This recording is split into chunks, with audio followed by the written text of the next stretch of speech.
and welcome to episode 11 of South Sligo Talks.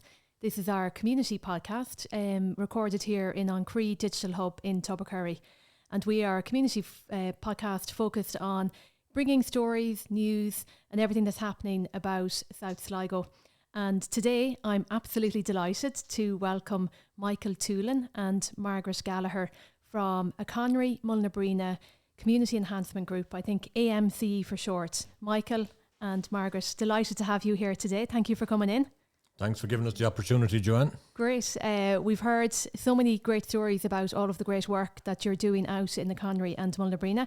And today we want you to tell us your story in terms of the types of things that you're doing with your AMCE group. So maybe before we start, Michael, I'll go to you first. Tell us a little bit about AMCE, what you do, when did you set up, and what's your key purpose? Well, we started up, AMCE started up rather simply. It started up with a conversation that actually two of us had over a cup of tea as regards there was a litter problem in the locality, and we were wondering how we could deal with it, or how we could maybe improve the whole thing. So we decided that we'd put a notice in the newsletter, call a meeting. In fairness to Father Peter Gallagher, the local parish priest, he gave us the use of his sitting room, and we had 30 people in there, and it basically started from there. Then as we moved on to the different elements that we were doing, we decided we'd form a company, because to get the grants for Sligo County Council, who we have a great working relationship with, we needed to form a company to do that. So that's where AMCE, Anchonry Mullinabreena Community Enhancement, CLG, started off. Very good. So you said the litter pick was the initial area of focus. How has that evolved since the original setup of AMCE? Well, the litter pick, when we started off the litter pick, again, we went back to Sligo County Council to see if they could help us, and they gave us high-vis jackets, pickers and bags, and then we enlisted the help of the community. So we set up a WhatsApp group, and we were communicating through that, and of course we had a Facebook page as well. And it basically started from there, and all the different areas in the parish looked after their own road. And it was a tremendous success. The first time we tried it, we ended up actually with a lorry load of bags, litter bags. And Sligo County Council took care of that. And it's been going ever since. We started in 2017, and the litter pick has been a great success. And even the community now, if you drive around, the last litter pick that we've done only recently, we have about 12 or 14 bags, which is a heck of a drop from where we started off. So it's been a major success. But then again, it's thanks to the community that it's been a success. Yeah, brilliant. And Margaret, I might turn to you, because I know you're the force behind some of the logistics around the current litter pick that's happening, and maybe to compliment you on your motivational pictures that you post very regularly on Facebook, kind of showcasing all the good work that's happening in the different communities.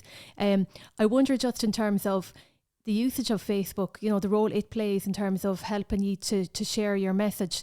Tell us a little bit about, you know, your involvement with AMCE and maybe the role you play in terms of promoting all of the good work, but equally motivating people to get involved. Facebook and different medias, you can distribute information, and the county council was very good in giving us all the different things we needed. Brilliant. And it encourages the community to come out and meet each other. Yes. And go for the walk. And the kids love the pickers. Yeah. And there's healthy competition as well between the different areas, because when you see someone from some other area out doing their litter pick, you feel a sense of maybe obligation to kind of get up off your backside and go and do it yourself. So I do think it's a really good trigger for getting more people involved. Our own area, there's 21 out picking. Brilliant. Really good. Yeah. Well done. Well done. So maybe, Michael, back to you. Just tell us a little bit more then about other projects that you have started or got involved with within AMCE. Anything else you want to tell us about? Yeah, well, basically we moved on from the litter pick, and we decided that we'd help tidy up the local graveyards. So we have an RSS worker there who's working in the graveyards at present. And along with him, we've had different volunteers that have come in, and we've put groups together mostly on Saturdays or maybe Sunday afternoons. And we've cut the grass and tidied up the graveyards. And I think anybody that comes in now, in fairness, one or two people who do extra work in it themselves, and it's a credit to them. But the graveyards are an awful lot tidier now and all that. So we feel we've contributed towards that as well, like, you know. Well done. And obviously supported by Sligo Leisure through the RSS community scheme, which is very useful. Yes, it is. Okay. Yeah, that's correct. Yeah. But, in fairness, most of the funding that we get through Sligo County Council, through Sligo Leader and all that, and anything that we put in a request for, or any grant we've looked for, they've been most cooperative to us. Brilliant. And can I ask, who's your grant expert? I think every community group needs someone who's really good with the paperwork. Who's your grant expert? Well, our grant expert up to now has been Bridge McDonough. Bridge is extremely good. But having said that, any of the ladies that I've gone back to get forms or anything filled out, they've all been equally sufficient in doing it. But from the start off with our grants, Bridge would have been driving it very strongly, like Anne-Marie Gorman before that. And then we've actually had a few secretaries. Then we had Caroline, and now we have with Caroline Coleman, and now we have Margaret Gallagher. But any of the ladies that were involved, I have to say, I leave it to them. Let them deal with it. Are you saying that women are the people who keep this organisation going? Not necessarily saying that now, but I just as it happens. Strong women. You're surrounded by strong women. I'm surrounded by strong women, Okay, truly, yeah. Or we are now. We are as a group. It's not me, yeah. Yeah, very good, very good. Tell me in terms of the Knocknashee project. It's a project that obviously has been very successful out in Mullinabreena, and obviously has got quite a bit of a followership in terms of the number of people now using it.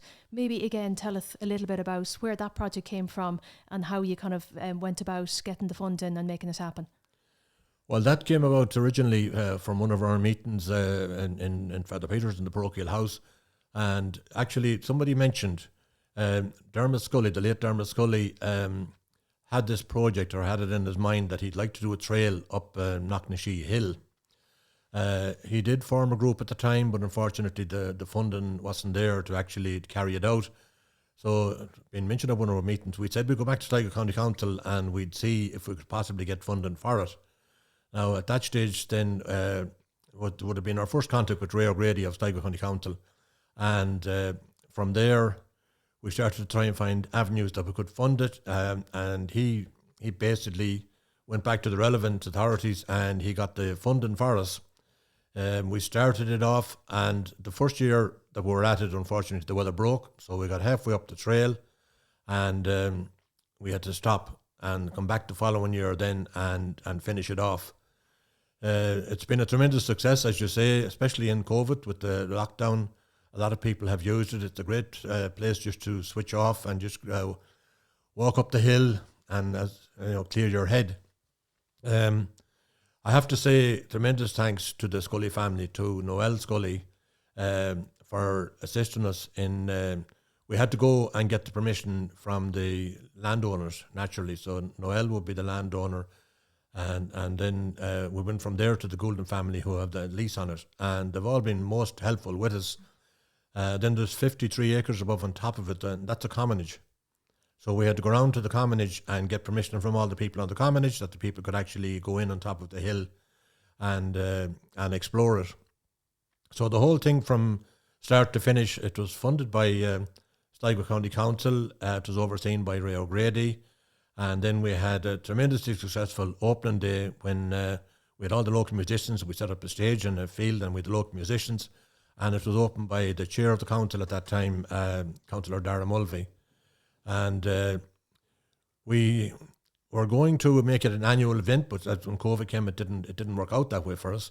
From there on, as regards the hill, we had a Lunasa festival on it, where we had a sports day, more or less. We had tug of war, we had sack races, we had all that kind of events for the community. And in fairness, it turned out to be a tremendous success. But the trail would be our flagship, where we really got into developing and progressing the whole thing. Brilliant, well done. We'll come back maybe to the hills in a second. I know there's a few other projects that you are working on and have delivered as well. Margaret, I might move over to you just in terms of other projects that you've been involved with and are involved with. The most recent being the Women's Shed that you've just recently set up. Do you want to tell us a little bit about that? About about less than a year ago, Pippa, Dora and myself were talking, and she was very anxious to get a women's shed going. So we were talking about it, and we went to visit the women's shed in Strokestown last October, November. So from that, we got a lot of information, and we said we'd leave it until the new year before we'd start. So we started in the first week of March. Brilliant. So we're 18 weeks in now. Excellent. And have you got many members, Margaret? 20 on that WhatsApp. Fantastic. 12, normally about the 12. Regular. 10 to 12 10 every days. week, yeah. Brilliant. And tell us, what kind of activities are you doing within the women's sheds in Mullinabreena? The first night we did patchwork. Brilliant. And the next night we were doing, we did some knitting, and there was a cross-stitch type project was done. Then the last night we had leather craft done by Pippa Dore herself. Brilliant. And we made little key rings with a pocket in it for a coin. Excellent. In Very good. leather. Yeah, fantastic. And everyone enjoyed it. So quite a creative group in terms of bringing the creative juices from a number of different people together within that the group. week before last, then we had a we elected a committee. So Joy Brett is chairman, and Brilliant. Pippa and I are secretary, and Angeline Hogan is treasurer. Great. And you're going to fund yourselves. You're just going to pay as you go, a couple of euro a week. Yeah. That'll be enough. And maybe, will there be opportunity maybe for funding maybe again through the grants? There's opportunities through Leader. Leader is pushing it at the moment. Great. So there'll be funding coming up soon. Brilliant. So that we'll be able to have classes that we can bring in. Excellent. At the moment, we're all sharing our own talents. Yes. Yeah, so you're keeping it going. Yeah. And the women's shed, it's down in Carramore School. It's in Carramore School. And Wednesday night at 8 p.m. 8 p.m. Okay, so for anyone looking to join, get in touch. Welcome. And you obviously have a Facebook page for that as well. Yeah, and the cup is very important at shed. The cup is really important. Okay, brilliant. Well done. You touched on a couple of themes earlier on, just around, I suppose, the locality. There's a lot of history and heritage associated with Mullinabreena, Anchonry Mullinabreena. One of the projects that you got involved in a couple of years ago now at this stage, I'd say, was the Photographic Exhibition. Do you want to tell us a little bit about that in terms of where that came about and how it went? Well, the Photographic Exhibition came about as a discussion that we had. It's actually the brainchild of our initial secretary, Anne-Marie Gorman. And we were just chatting about it, the possibilities of maybe getting a line on local heritage and local photographs, and just see if we could get how to go. So we put a letter in or note in the newsletter, and people just came and gave us photographs. Now we had a lot of individual photographs. We had a lot of work photographs as regards, I would say, a Connery Creamery. We had sport in Gallagher Mullinabreena, and we put them all in historical. We put them all into different sections. We ended up with 6,000 photographs. Wow. So the actual photographs then, we, I don't know what the correct word is for, but anyway, it would be chronologically preserved. Get me tongue around it properly. Yeah. We won't ask you to spell it now, Michael, but anyway, thanks sounds very good. much, I appreciate it. But anyway, they're preserved for future generations that can actually look back on them again. But it was a great success in the hall. We did it the first year. There was an awful lot of work involved in it because, naturally enough, when somebody gives you their photographs, they're giving you part of their family history. So we had to make sure that we noted each one on the back of the photograph who gave it to us, and when we got it, so that we could give them all back again. And it actually putting them on the different boards and everything within the hall. It took a lot of time and effort, but Anne-Marie was driving that, and in fairness, it turned out very, very successful. And we did a video of it as well. The people, the first time we did it, people were saying, could you do maybe different aspects of it again? So we went back and we did it the second year. And even the second year, people actually came home on holidays so they could actually see the photographs. So basically, we had the hall full of photographs, and everybody had a really good, enjoyable time at it. Yeah, when lovely way to connect with people. There was teas and coffees, and there was just a lovely gathering of people, as you said, people travelling back from near and far to actually experience it. Yeah, absolutely. We even found that people had old videos, of haymaking with the horses and all that. Wow. Yeah. That we uncovered all that kind of stuff. Like, so it's great to have it and have it there for the community again. That maybe we can look back on it again and maybe have some kind of a video or digital session on it again. Yeah, brilliant, very good. Elaine Conroy had a study done of Knocknashee. Yes, and just put on one wall. Okay, brilliant. And it created a lot of attention from the people.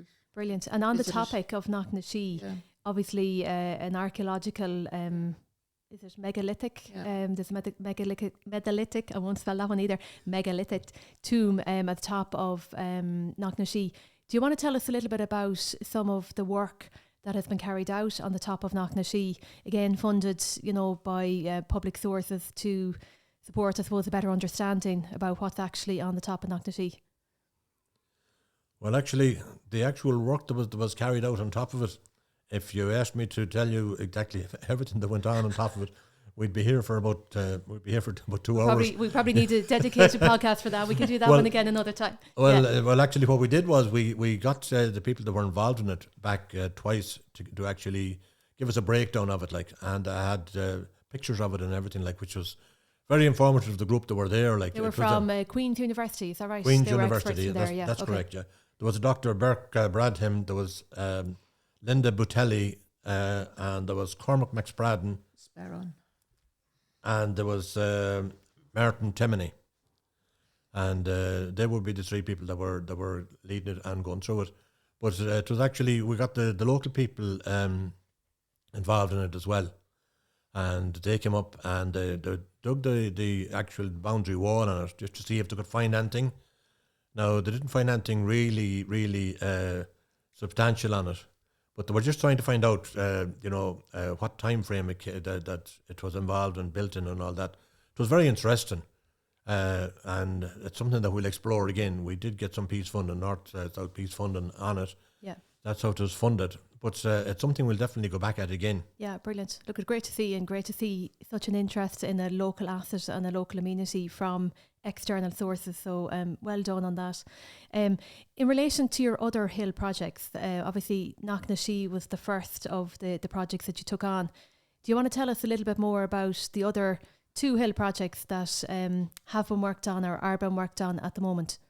Yeah, well, we've finished the Darwin Hill one, which is one that's it's the best way I can describe it is, suppose you take a right when you pass the Anchonry church, and we have to mark the trail in there because a lot of people have been trying to explore it and find it difficult to get it, but we get there. Yeah. But the hill is actually, the trail is actually done, but a lot of it is on actually.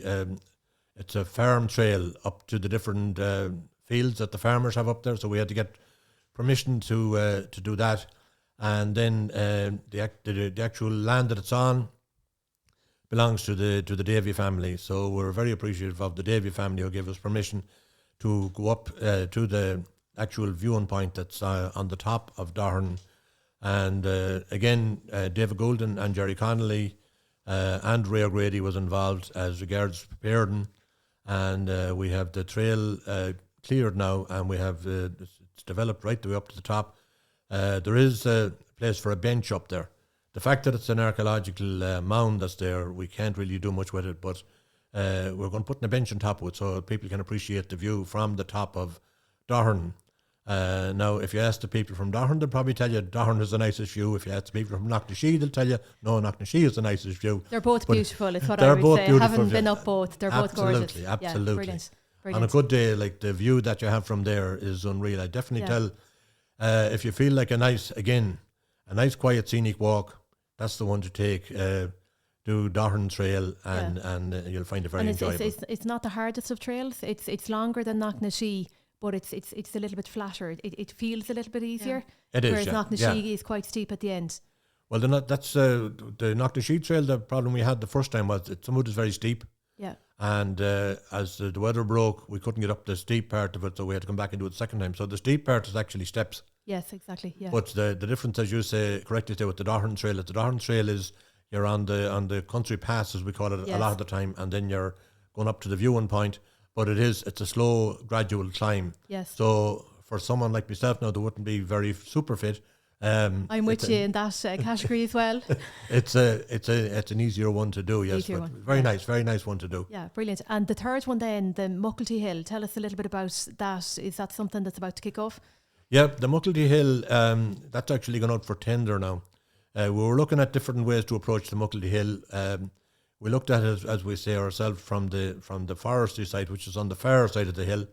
We explored that, but that wasn't really going to work. So then we came round to the front of the hill, and myself and a man you probably know reasonably well, David Hosey. Yeah, I've heard of him.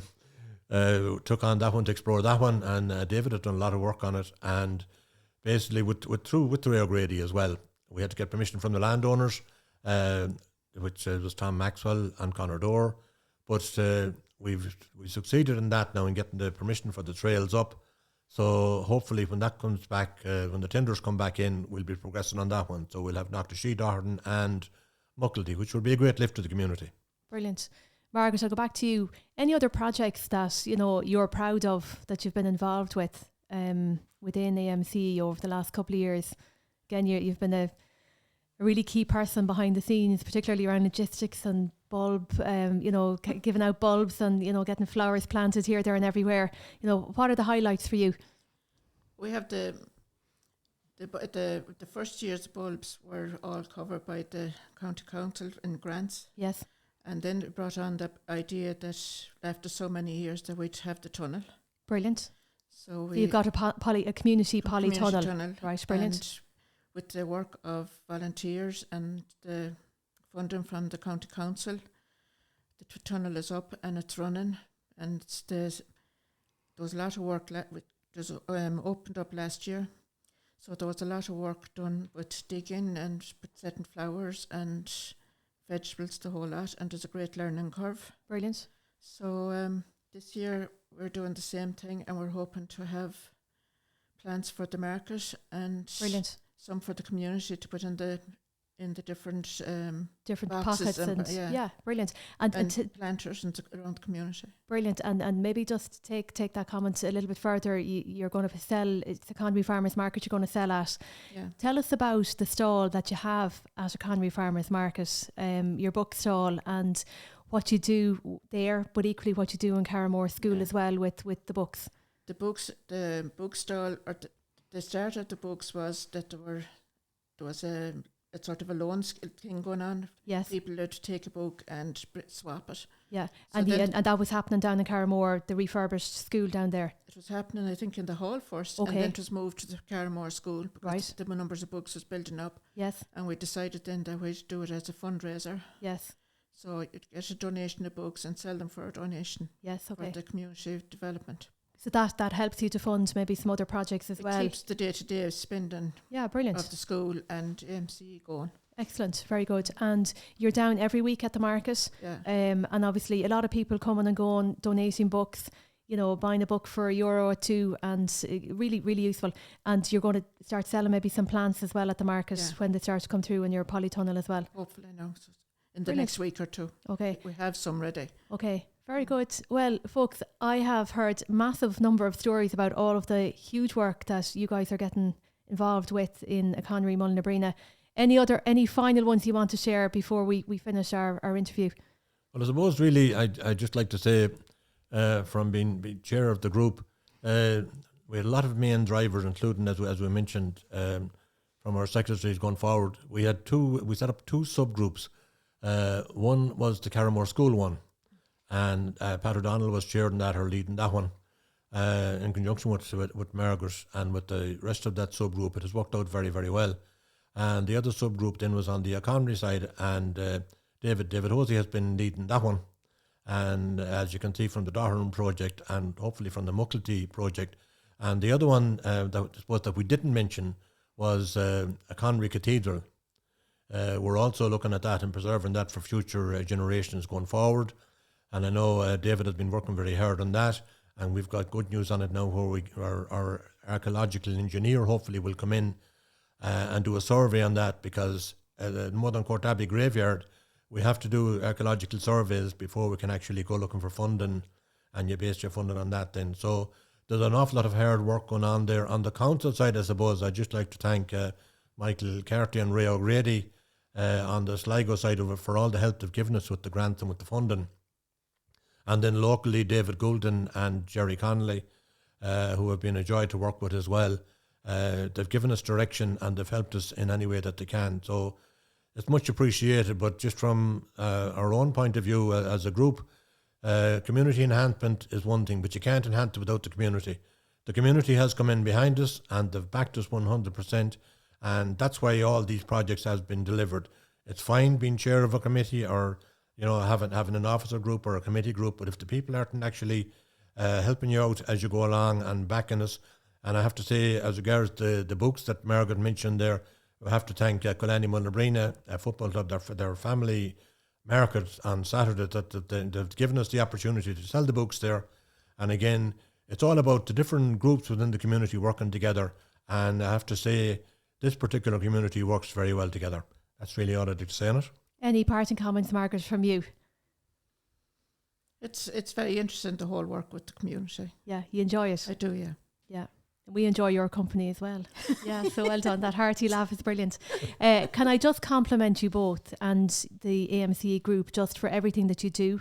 I think the diversity of what we've talked about just in the last 30 minutes or so is quite exceptional in terms of everything that you're touching and everything that you're contributing to.